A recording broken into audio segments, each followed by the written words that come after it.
హరి ఓం. ఇక్కడ చూడండి ఒక్కసారి లెక్క ఇంత బాగుంది కదా, అన్ని రూట్సే. మీరు అనుకోవచ్చు మేడం సింప్లీగా చెప్తూ చెప్తూ చెప్తూ హార్డ్గా తీసుకెళ్ళింది అని కదా. సో ఇది కూడా జస్ట్ ఈజీగా చేయొచ్చు, నో ప్రాబ్లం. చెప్తాను చూడండి ఈజీగా. ఇక్కడ చూడండి 5 ఇక్కడ ఉన్నాయి కదా, రైట్ సైడ్ 4 పవర్లలో ఉన్నాయి 4, 8, 9. అవి ఇంటూ చేయండి, 4 × 8 × 9 × 18. ఓకే, డివైడెడ్ బై ఇక్కడ cube 6th root 12th root ఉన్నాయి కదా, వీటిని డినామినేటర్లో రాసుకోండి. ఓకే, మల్టిప్లికేషన్లో కానీ డినామినేటర్లో రాసుకోవాలి. ఇంటూ ఇక్కడ కూడా same 5 to the power of 6 × 12 divided by 4 × 8 × 9.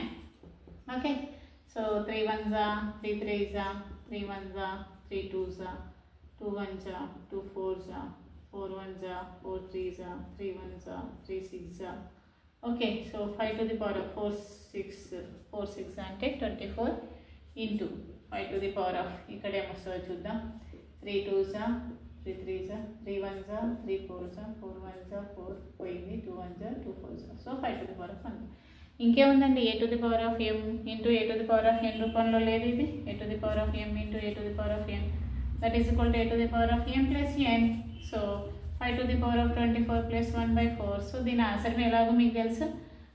Answer చేసేసి కామెంట్ బాక్స్లో పెట్టేసేయండి, ఆన్సర్ వచ్చేస్తుంది. ఓకే, సో ఇంత పెద్ద లెక్క నుంచి ఇంత చిన్న లెక్కకి తీసుకొచ్చాం కదా, ఇంకా ఈజీగా చేయగలుగుతారు. Okay, thank you so much, bye.